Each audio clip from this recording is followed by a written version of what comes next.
Olá, sou o professor Givanildo. Hoje apresento como preparar uma aula de alto impacto de Douglas Lemov, do livro Aula Nota 10 3.0. Se gostou, deixe um like. Não se esqueça de se inscrever no canal. Olá, pessoal! Bem-vindos! Hoje a gente vai conversar sobre um tema que é o coração da nossa prática. Como a gente pode transformar a preparação das nossas aulas numa ferramenta, assim, realmente poderosa, sabe? A ideia é ir muito além daquele plano de aula tradicional, usando como base a metodologia do Aula Nota 10, para causar um impacto de verdade no aprendizado dos alunos. E para começar, eu quero deixar uma provocação no ar. Uma pergunta que todo professor já deve ter se feito. Será que ter um plano de aula super detalhado, todo bonitinho no papel, é o que garante uma aula excelente? Porque, né, a gente sabe que a sala de aula é uma caixinha de surpresas. Entender a diferença entre o papel e a realidade é o nosso ponto de partida aqui. Então, o nosso roteiro hoje vai ser o seguinte: a gente começa diferenciando o plano de preparação. Depois, vamos mergulhar um pouco na ciência por trás de uma boa aula. Na sequência, partimos para técnicas bem práticas de gestão e engajamento. E, por fim, vamos ver como transformar a preparação num hábito e fechar com um resumo para consolidar tudo. Vamos lá? Certo. Nosso primeiro ponto. Vamos entender essa mudança de chave, essa diferença que parece sutil, mas que é fundamental. A diferença entre planejar e se preparar. Olha só que interessante essa comparação. De um lado, o planejamento.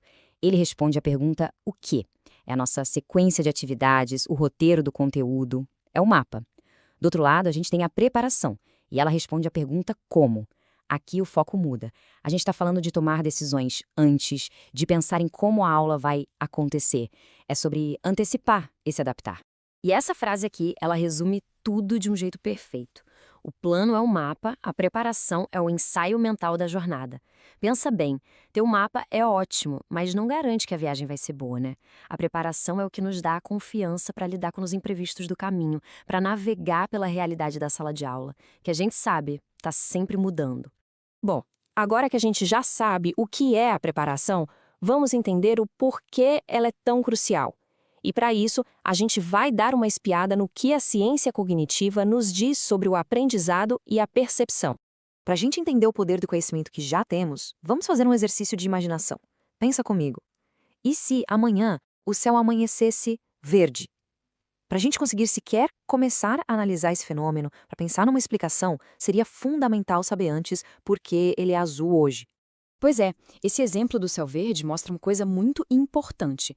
Sem fatos guardados na nossa memória de longo prazo, o nosso pensamento mais complexo, o pensamento crítico, ele simplesmente trava. E isso não vale só para os nossos alunos, vale para a gente também na hora de dar aula. E isso nos leva a um conceito da ciência cognitiva que é fascinante. É a chamada cegueira inatencional. Sabe o que é isso? É quando a gente não consegue ver uma coisa óbvia que está bem na nossa frente, porque nosso cérebro está muito ocupado. Acontece que a preparação, ela meio que programa o nosso cérebro para conseguir perceber os detalhes importantes.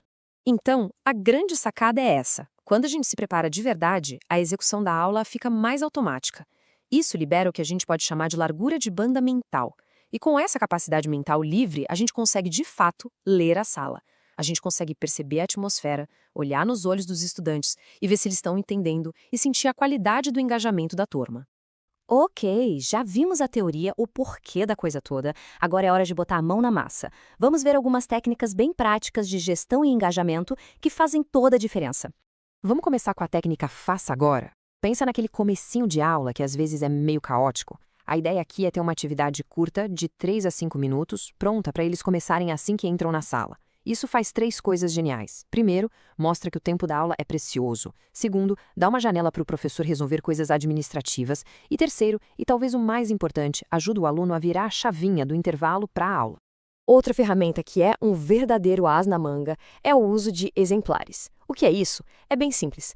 Antes da aula, o professor escreve a resposta ideal para uma atividade, mas não é qualquer resposta. É a resposta de um aluno de destaque, sabe? Aquela que atinge todos os objetivos. Isso serve como um norte, uma referência clara.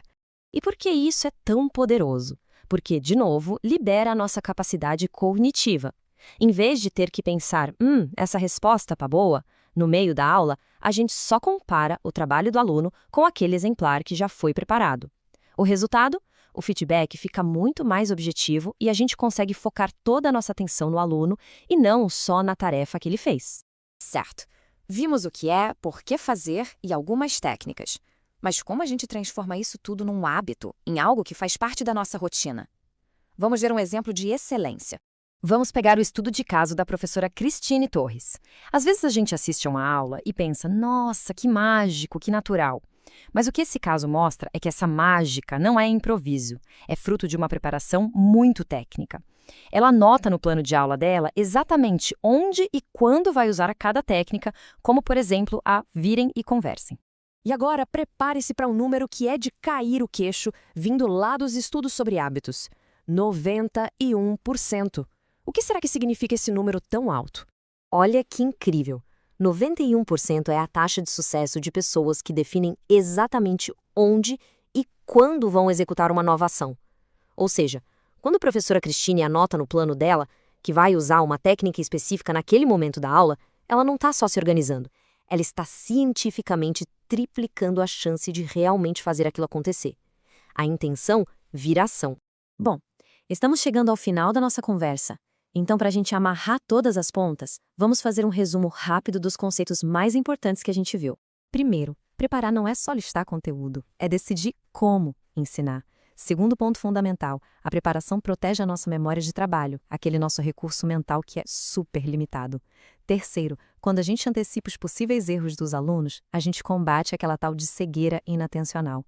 Quarto, vimos que a técnica Faça Agora otimiza e muito o começo da aula. E por último, ser específico na preparação é o que transforma a intenção num hábito. E para fechar, fica essa mensagem que eu acho muito poderosa. A excelência no ensino não é um dom, não é para alguns poucos iluminados. É, na verdade, um hábito. Um hábito que a gente constrói dia após dia, na preparação, antes mesmo de pisar na sala de aula. E eu quero terminar com um convite, uma provocação final para já começar tudo isso em prática. Que tal, na preparação da próxima aula, começar se perguntando: quais são os erros ou as dificuldades que meus alunos podem ter com esse conteúdo? Tenho certeza que só essa pergunta já vai transformar a aula.